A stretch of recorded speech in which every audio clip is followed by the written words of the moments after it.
Tuesday, August 19th, 2014, Manistee City Council meeting to order. Please rise for the pledge. I pledge allegiance to the flag of the United States of America and to the republic for which it stands, one nation, under God, indivisible, with liberty and justice for all.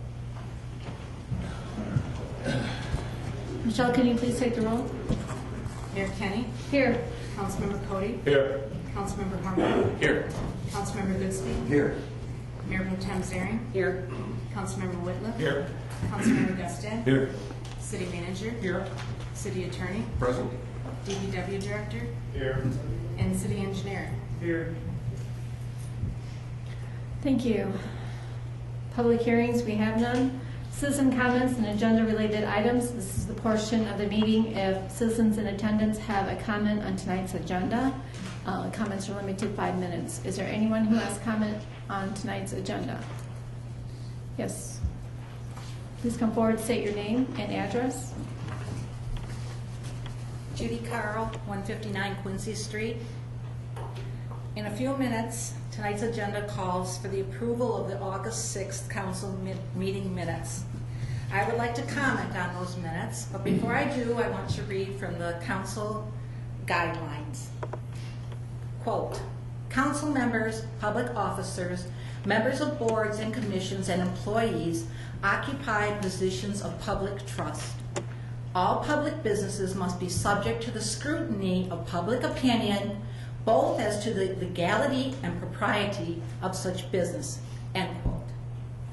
Nowhere in the guidelines are council members given special privileges which allows them to spread rumors or falsely accuse Manistee residents or taxpayers. Yet that is exactly what occurred on August 6th meeting, and it is clearly documented in the city minutes. So I have a question. Is the city council going to abide by their own established rules and guidelines, stop the rumors, and strike the inappropriate comments made by a council member against Mr. Patulski? A lot of residents will be watching to see what you do. Thank you.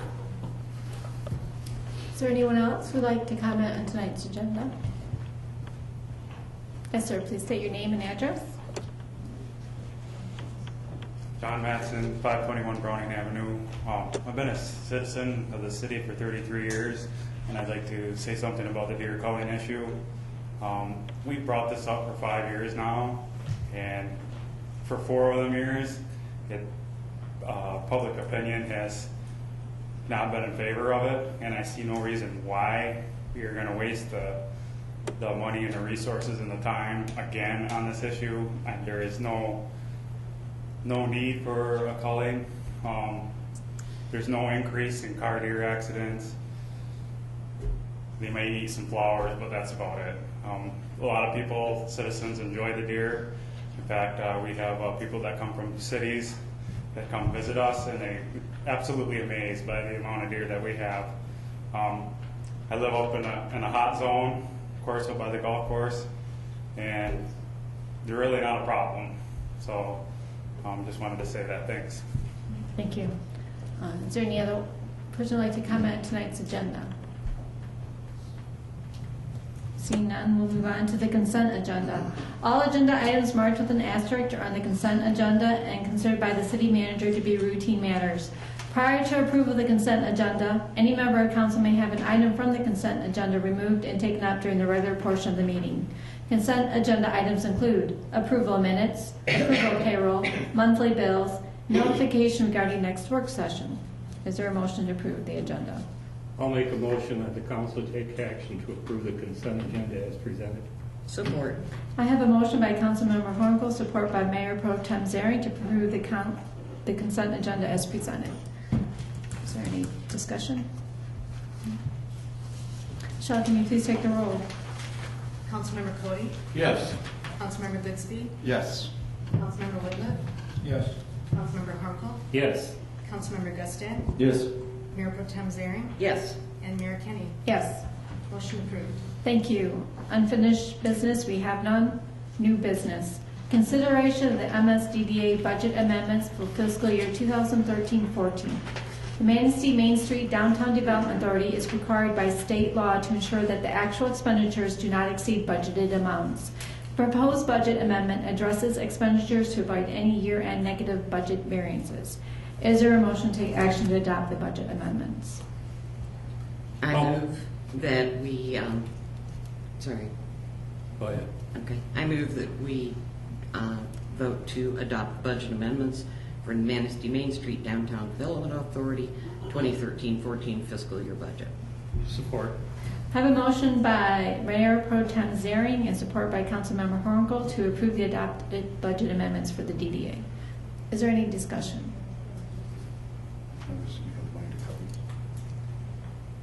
Patrick, could you address what the changes are? Sure. Thank you. Patrick Kay, Executive Director for Downtown Manistee. There are, is of course a shortfall that you'll see on the budget on there. There are three main reasons for it, and I'll present it in the packet for you. First off, we have a cooperative advertising program. We raise roughly around $30,000 from the downtown businesses to further advertise their businesses to get more promotion of the downtown, and get more people into the downtown area. We normally bring in money in one fiscal year and it expenses in another fiscal year.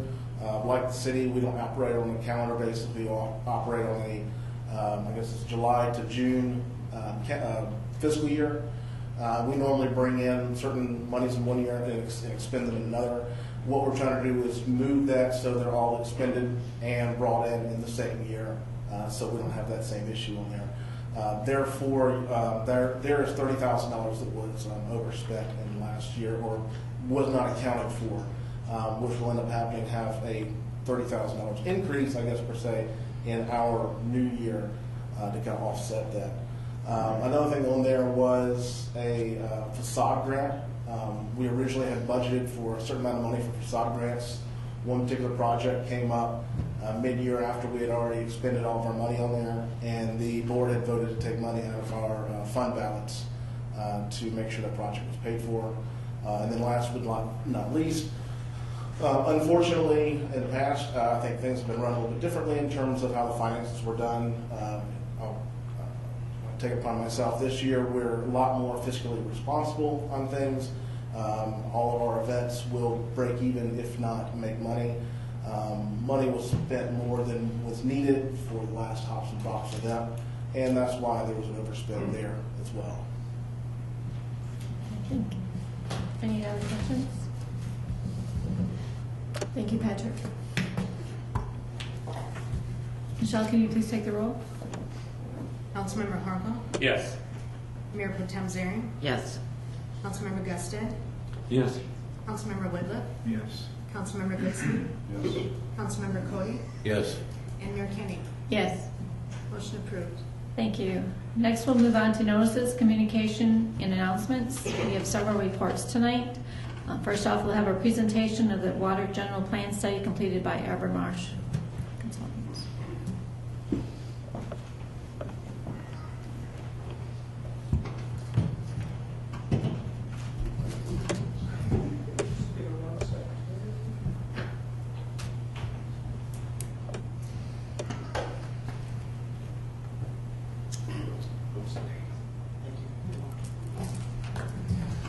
Good evening.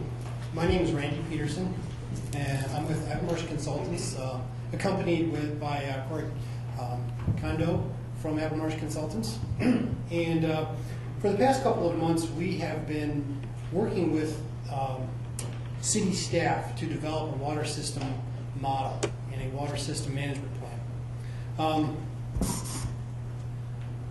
The reason we have been doing this is that the Department of Environmental Quality requires that this plan be submitted on file with the DEQ and updated every 5 years. This presentation is going to focus on the model itself, but there has been a large report that has been filed with Mr. McCullough, and he has that in his presentation, or in his file right now. So. What is a water model? A water model is a mathematical representation of a physical thing. And in this case, it's a mathematical representation of your water system, the pipes that are underground. Why are models important? Well, models are used for a lot of reasons in the engineering world. We can use models to predict flows, troubleshoot problematic areas, determine fire flows, you can predict where to do projects, where you need to enhance your systems. But the beauty of it is where you can maximize the performance of your system without guessing and without putting expensive pipes in the ground and then not doing it in the right spot. So the system summary here gives a little summary of what your system has been putting out.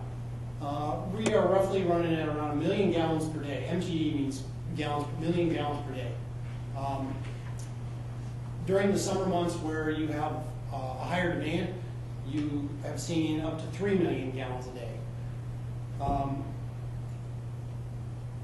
The maximum daily demand is around 4.9 gallons. Your system is capable of producing up to 5 million gallons a day.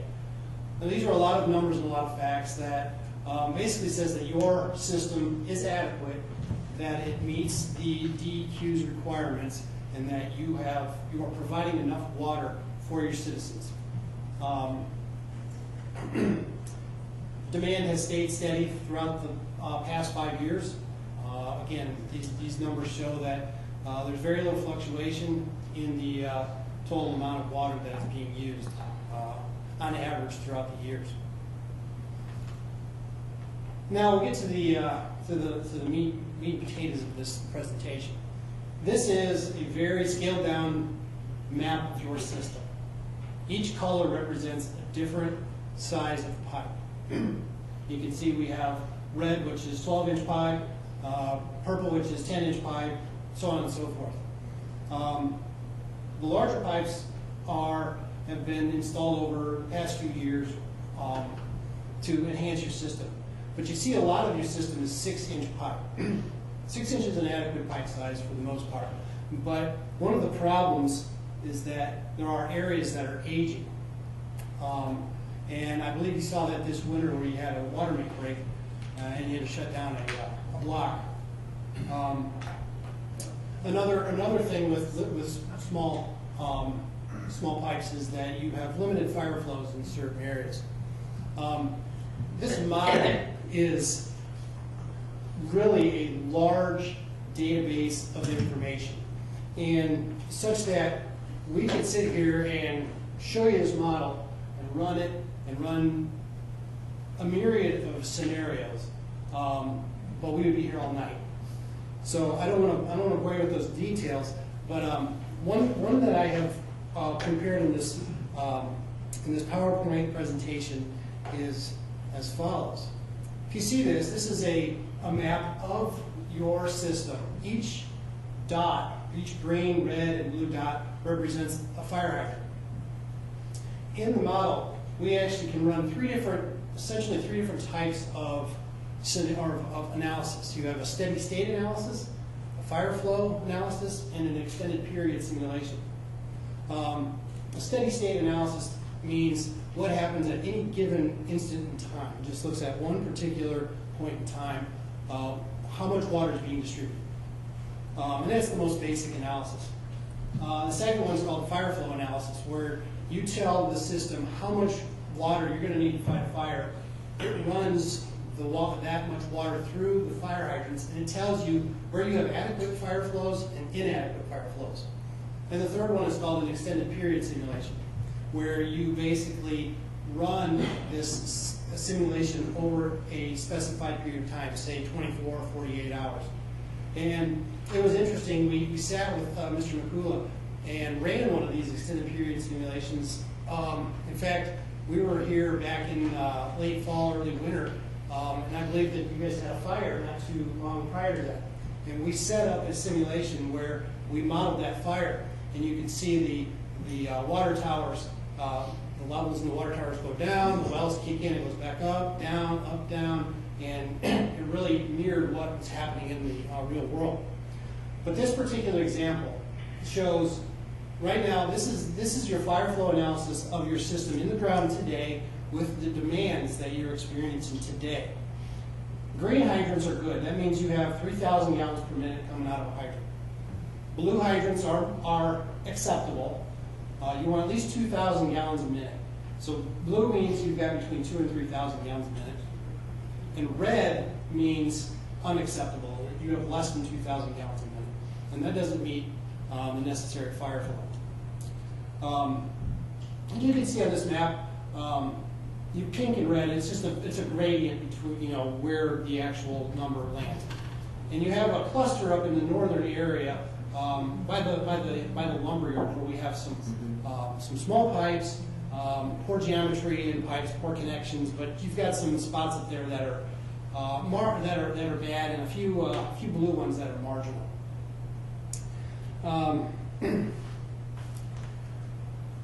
One of the things that we have to build into this model is not only what is in the ground today and what kind of water are we pumping right now, but we have to look at what happens in 5 years, both in system, are we going to make improvements to it, and will we have more demand? Are there going to be more people? Are there going to be more businesses that are demanding more water? That's called the 5-year demand. And then we also have to do a 20-year demand, same thing. Are we going to have long-term improvements? Are we going to have long-term growth?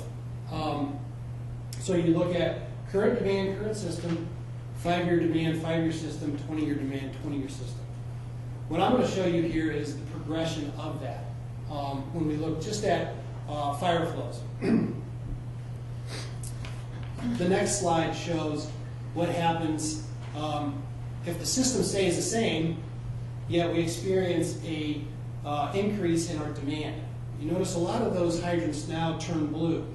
And they're still acceptable, but you can see that because of additional demand, now you might not have quite the same capability of fire flows, simply because more water is demanded elsewhere in the system, and the pipes cannot deliver the water that's necessary. Again, it's still, the blue ones are still acceptable. There's nothing wrong with that. But you can see that there's a few more red ones peppered around the city. I'm going to pause there now. Part of this study is also a improvement plan, capital improvement plan, where we look at what parts of the system need to be improved, where we project what our immediate needs and what our long-term needs.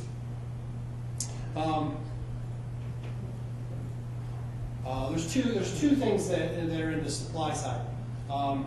The Maywood Tower needs to be rehabbed. It's time to be painted and inspected on the inside. And there's a possibility of we have one well that is not being used now. It could be turned back into a production well. That's something that was also in the supply improvement.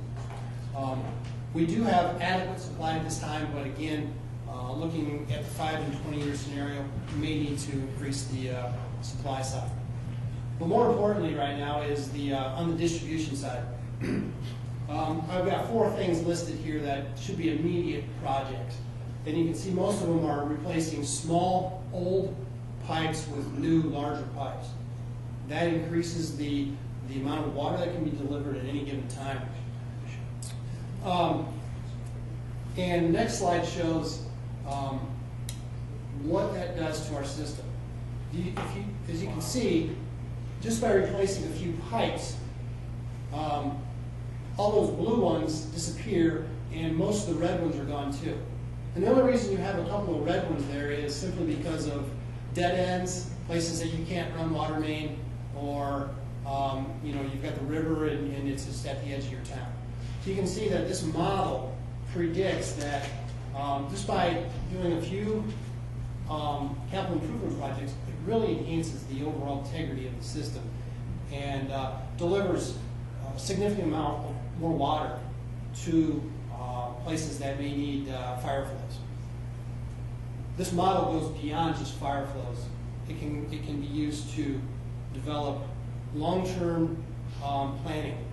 One thing we looked at the day we ran the model with Jeff, over there on the right side where you have all the blue hydrants, you guys have water main extended on the other side of the lake. One long-term plan that probably is very, very, very long-term is to run a water main over to the other side, and it's just phenomenal how much how the system dynamic changes with that. But you can do that. You can look at these scenarios without very simply minimal amount of time to say, okay, what happens if we want to add a water main here? Or what if we increase this to a 12-inch main instead of an 8-inch main? And it's a very good decision-making tool that the city will be able to use for a number of years, and make good, educated decisions to spend capital improvement money. Does the council have any questions? Well, that was a very good demonstration of our water system and some issues that we have out there. Appreciate that. Thank you. Next, we'll hear a report from the Parks and Beautification Commission. Ms. Lynn Vasquez will report on their activities.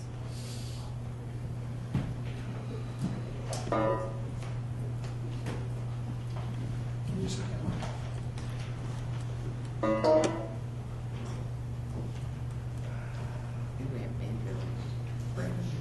sir. Yes, sir.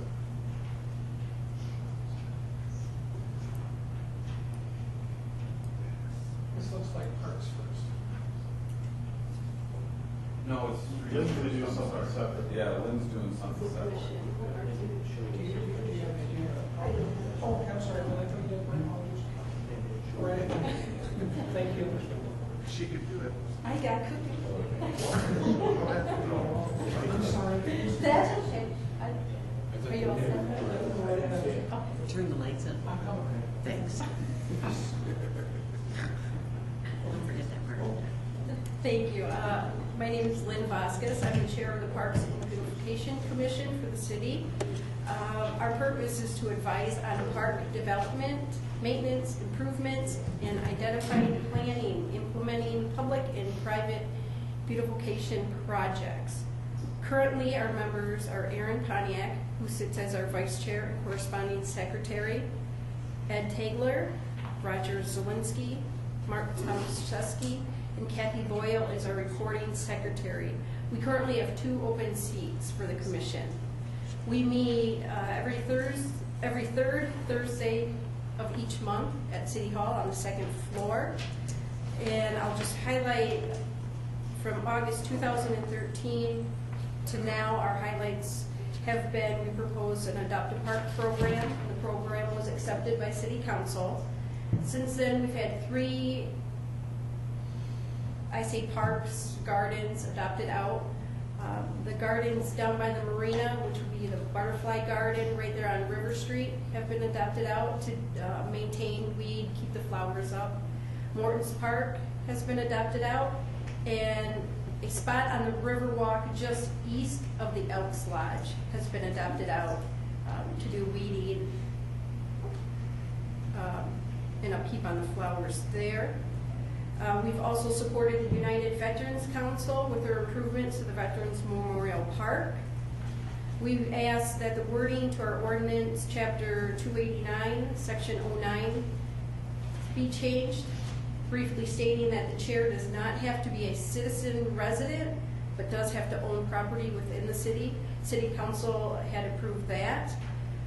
We also have made a recommendation allowing dogs on the beach between the 2 piers. Currently, the commission is working on recommendations for the following: planting trees for a forever forest in memory of loved ones, improvements to Morton Park, a roundabout, what to do with the roundabout down at First Street Beach, what to put in the middle, because if you've been down there, you see that there's nothing there. We're also working on a recommendation what to do with the area at Fifth Avenue where the former shelter house used to be that was torn down. And I believe you saw plans maybe a few weeks ago on that. Kathy is working with Denise to have our agenda and all of our minutes posted on the city's website. And this Thursday was supposed to be our bus tour of the parks, which has been canceled, and our regular meeting has also been canceled for this Thursday. But we will do a park tour September 18th, which is our Thursday for our regular meeting. Any questions? I just want to thank you and all the members of the Parks Commission for all the hard work you've done throughout the year. And I would just like to say we're looking for a few good people, citizens to apply for the Parks Commission. Exactly. We do have 2 open chairs that we'd like to fill, and the group of folks we have right now, we work really well together. Everything seems to be going very smooth, and we hope to see some improvements done within the next year to the parks. Thank you. We appreciate the work that you've been doing. Thank you. And what was the 3 adopted parks? We have Butterfly, Morton, and A portion of the Riverwalk down where it used to be the Glicks building, right Yep. there down in that section. Okay. Has been adopted out. all right. Thank you. You're welcome. Thank you. If more people wanted to adopt parks or sections of the Riverwalk, who would they contact? Jeff Mukula at the city. Okay. And they have applications there. I'm not sure if the applications are on the city's website or not. But that'd be a great idea. Have them available. So that was a great idea. Thank you. All right, thanks. Next, we'll hear from Mr. Gary Neeson, who will report on the activities of the Parks Department. Probably gonna switch that up just a little bit. Mayor, Councilmember, good evening. I'm Brandon Prince, the Streets Lead Man for the City of Manistee. The way me and Gary set up these presentations, hope you don't mind, but I'll go first. That's fine. All right.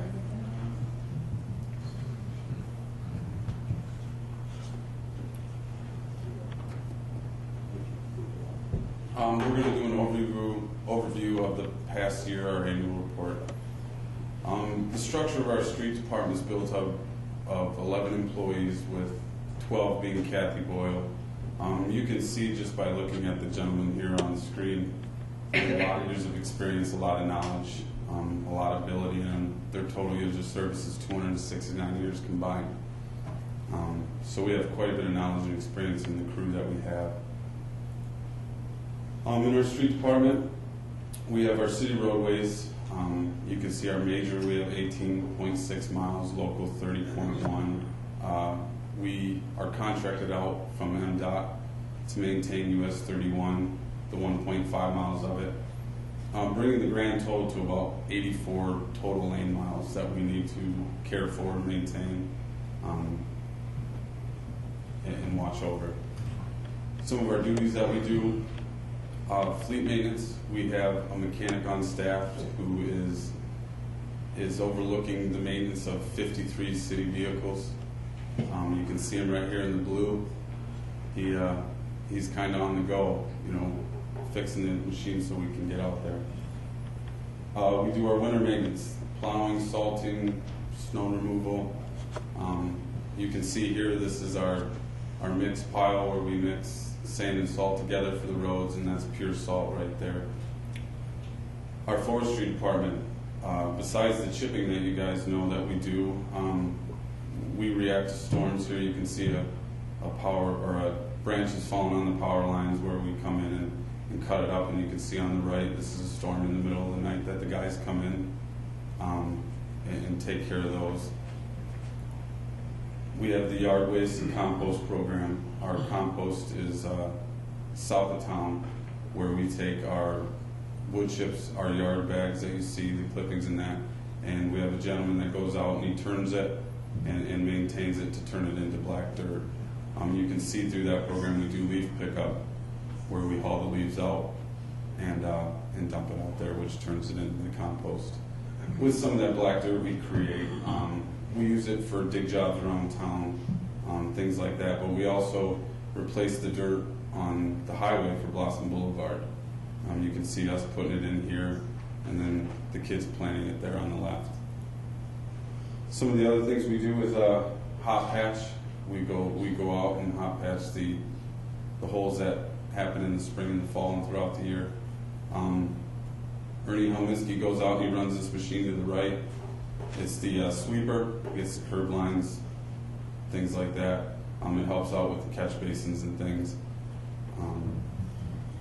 And then we have another smaller machine, an MB, which will help do sidewalks and things like that, parking lots. If the sand's too deep or whatever, we use that machine as well. We have 3 bridge tenders that operate the US 31 bridge, and then we have 3 seasonal workers that operate Maple Street Bridge from May to October. And they run it from 7 in the morning till 11 at night, 7 days a week, holidays included. And sometimes in the middle of the night, boats get called, they come in and do it as well to open up the bridge for us. In the winter times, they come and help us plow and salt and do some of the winter operations. Our sidewalk maintenance program, we're currently underway with going through the town and finding our major hazards so we can replace that in-house this year. We're going to try to do pour our own sidewalks and maintain them that way to have some cost savings on the city. So we're hoping that's going to go smoothly and quickly, and throughout the future we'll be able to take more and more on there. We beach clean. Rick Tesworth comes in 4 days a week at 6 a.m. in the morning, and he cleans the beaches twice a week. So he comes in, and you can see him here on the machine, even in this not too warm in the morning, so he's got to wear Carhartts. But he does it, like I said, 4 days a week. Each beach gets it twice. The festival things we do, we decorate for the obviously holiday seasons, put up banners. Oh, there it comes back.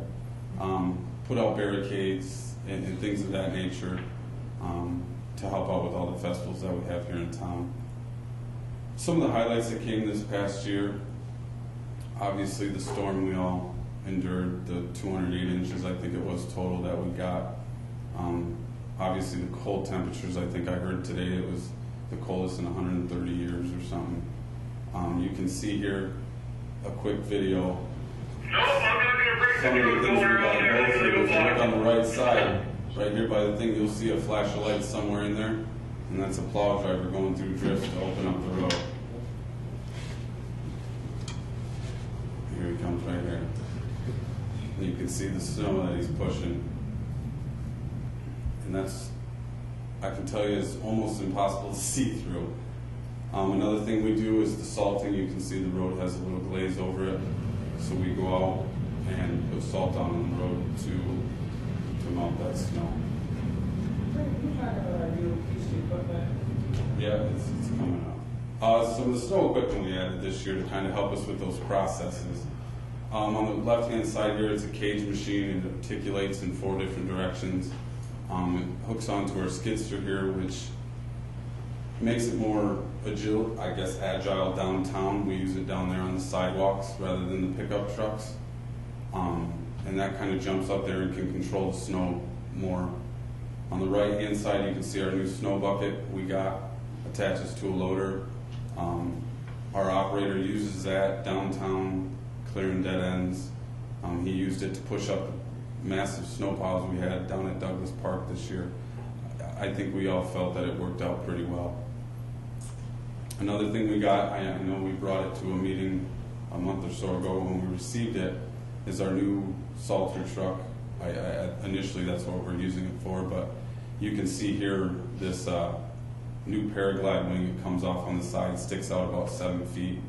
We're going to try to utilize that in a couple different ways for the ideas we have for banks, pushing back banks and drifts. And you can see the white tank here where the mouse is. That's going to hold the liquid, and we're going to start to apply liquid to our salt, which is going to cut down on the salt usage and make the the process more strong in what it does against the snow, and especially colder weather for us. When it gets below about 15 degrees, we can't use salt. The salt stops working efficiently. This liquid program will help activate that salt in colder weather. So we're going to use this truck itself in the cold weather to be able to melt snow again during those times. We just should be receiving it tomorrow as a stump grinder. That will hook to our skid steer, and from there we'll be able to hopefully develop a plan where we cut a tree, can grind it, put black dirt in, and we're gone. And it's all hopefully in one fell swoop. There's no more gaps and times and trying to get the contractor in and everything. We found out what the cost of that right there is 1 year's cost in having it contracted out. So we're hoping that becomes effective and efficient for us down the road. This year we made the decision to pick up leaf bags citywide as a crew. We no longer have it through Allied Waste, we do it all in-house. Through that process we hired 2 seasonal help, college gentlemen. They worked out great. We still have one on staff right now for I think another week or 2. But come to find out, we could pick up the whole city in about 2 days with these 2 guys in that truck. They went up and down and got it all in the 2 days, and it's worked out real well for us. Real quick, I'll just give you an overview on the tree commission. The tree commission is built up of the people you see in front of you on the screen. Pat Segal is the chair, Pat Williams is the vice chair, Jeff McCool is the liaison, Kathy Boyle is secretary. What the tree commission kind of does, they sponsor the chalk art contest for the Forest Festival. They make recommendations to council for improvements to city landscapes. They advise trees, plants, and shrubs located in the city right-of-ways. They provide information and answer from questions that the city property owners have. They provide advice on pruning of trees in the city right-of-ways. And they encourage and cooperate with service clubs, individuals, or institutes who would like to participate in the development of the tree program. And we work with them in our tree program where if we feel that there's some other parts that are dying and stuff, we will fill out the forms just like a property owner would. They would come in and assess the tree for us, and then we would follow their recommendation on do we just trim it or do we cut it down. So even us as a department, we work with them closely. And that's all for me. If you have any questions for me, I'd be happy to answer them. If not, I'd like to pass it on to Gary Neeson. I just want to thank you and all the guys at the Public Works. I think you got 12 employees down there. Yes, They sir. do a lot. They do. Yes, a sir. lot for what the amount of work that has to be done. And I not to gotta go back, but with the snow thing, a thing I forgot to mention, and it's a big part for what they did. There was a couple days there they worked 24 hours. They were very open-minded and very attentive to the idea of giving the city full coverage, so those roads were open. And we sat with them and developed a 24-hour plan where there was somebody always here plowing in those time frames. The city has some great employees. We do. And a couple other gentlemen, they make a shift change at the beginning of the season, and they come in. This year we tried from 4 in the morning till noon, and that's what they worked Monday through Friday. It was 4 in the morning to noon to try to offset some of those times where if it snowed early in the morning, they would come in. They were already here, ready to react to it in the downtown area and things like that. So I didn't want to forget to mention that they were very, very effective this winter in the process of trying to keep the city open around the clock. Great job. Thank you. I also want to thank the staff. I mean, you guys do a stupendous job. You're like ghosts. You're in and out, and nobody sees you, but all the work is done. So Sure, we appreciate fantastic. that. Thank you very much. Fantastic. Thanks, guys. Thank you. Thank you.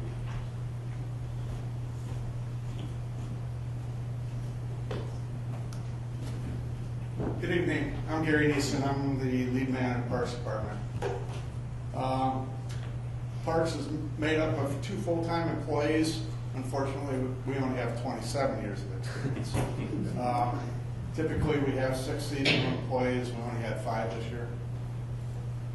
The duties, we clean 7 public restrooms, 7 days a week, twice a day. We assist in cleaning and maintenance of the fish station. We empty roughly around 100 trash receptacles all summer long. Grounds maintenance, cutting of private properties according to the weed ordinance.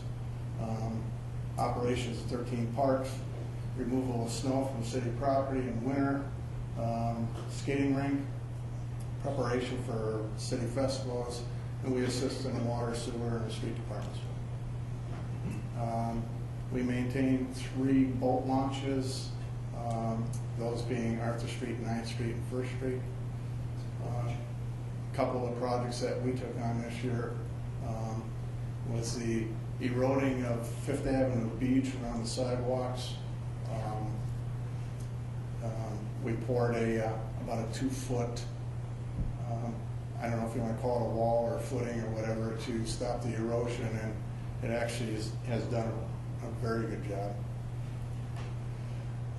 Some of the fish station upgrades, we added longer hoses, and the fishermen really like that. 9th Street boat ramp upgrade.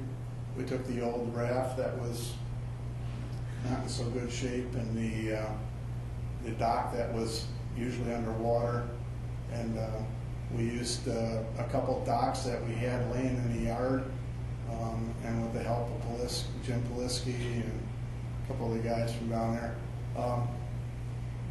it really has turned out to be really quite a launch for what was down there. We just put in the raft, I think yesterday, the day before. There are a lot of people with small boats that use this launch. There's been 8 or 9 boats most every night since that dock has been in there. So. Lighthouse Park renovation. With the help of Mark Hansen, adding this wall, the electrical updates, the floor. We are very close. We are within days of opening those up. And hopefully before we lose everybody this summer, we're going to give the outside a coat of paint. So one of the things that we tried to do last winter was to look at our snow fence the way we have done it in the past. And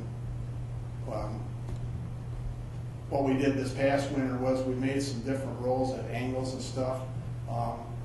If you look at the one on the left, those rolls of sand that are in between the fence are 4 foot. I mean, they're 4 foot deep, and it really did control the sand. We learned a lot, I think. We need to change some things with it, so we're hoping that this winter we'll look at some other options.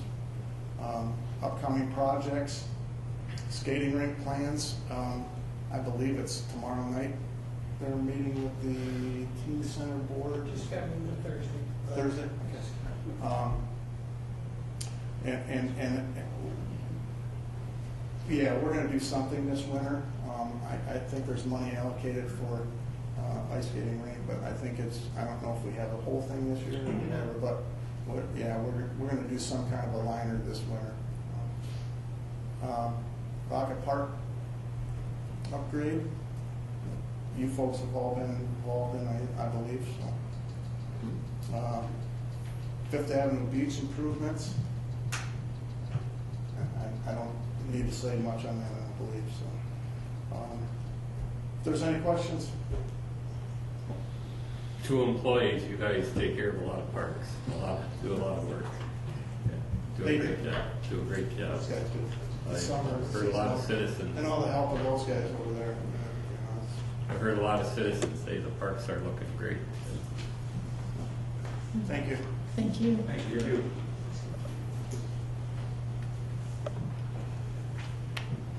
Next, we'll move on to concerns and comments. Citizen comment. This is an opportunity for citizens to comment on municipal services, activities, or areas of city involvement.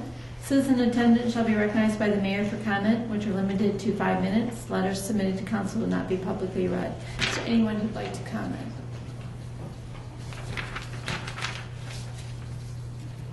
Yes, please state your name and address.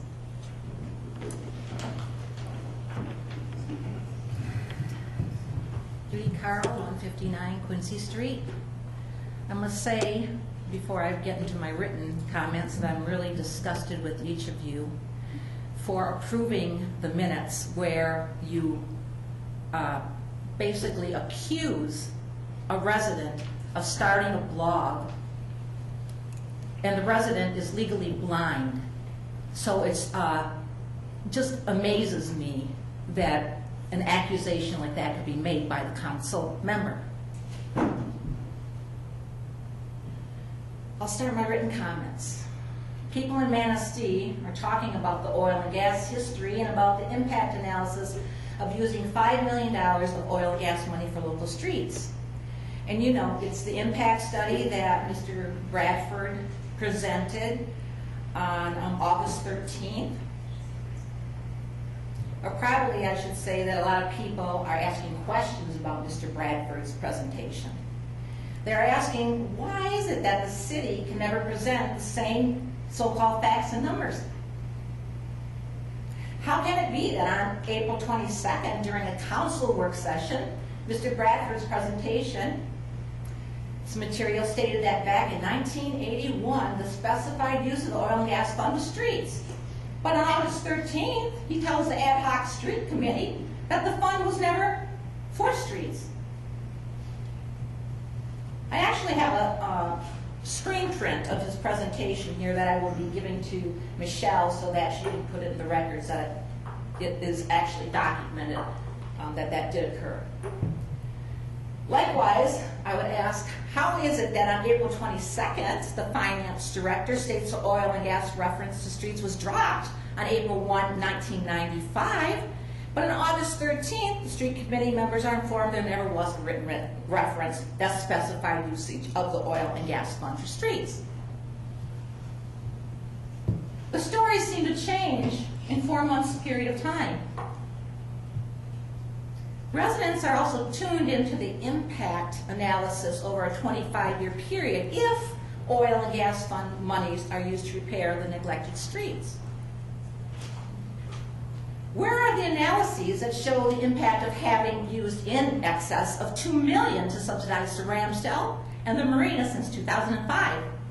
An impact analysis was given on that.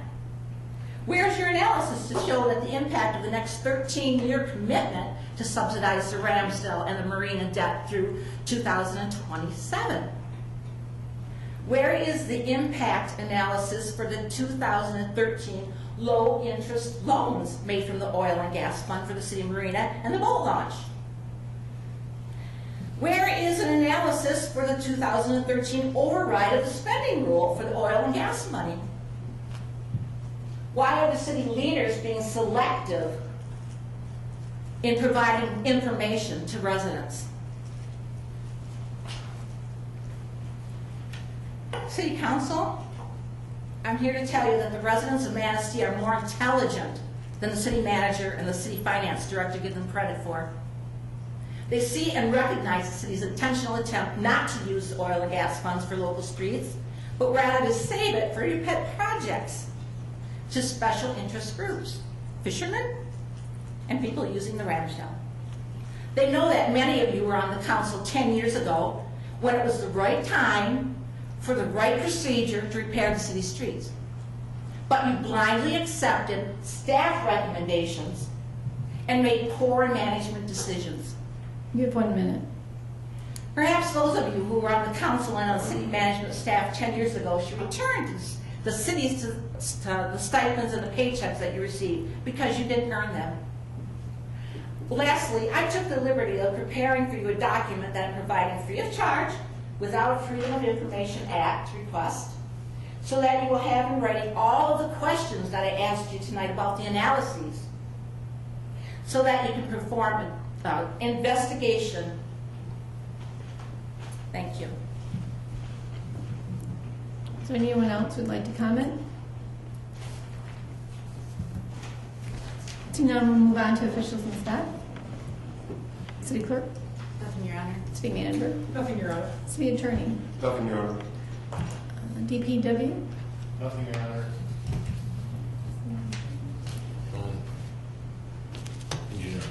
the engineer, Nothing, Your Honor. Councilmember Cody, Nothing, Your Honor. Councilmember Rowland, Not a thing, Your Honor. Councilmember Goodspeed. Parks, beautification committees, water employees.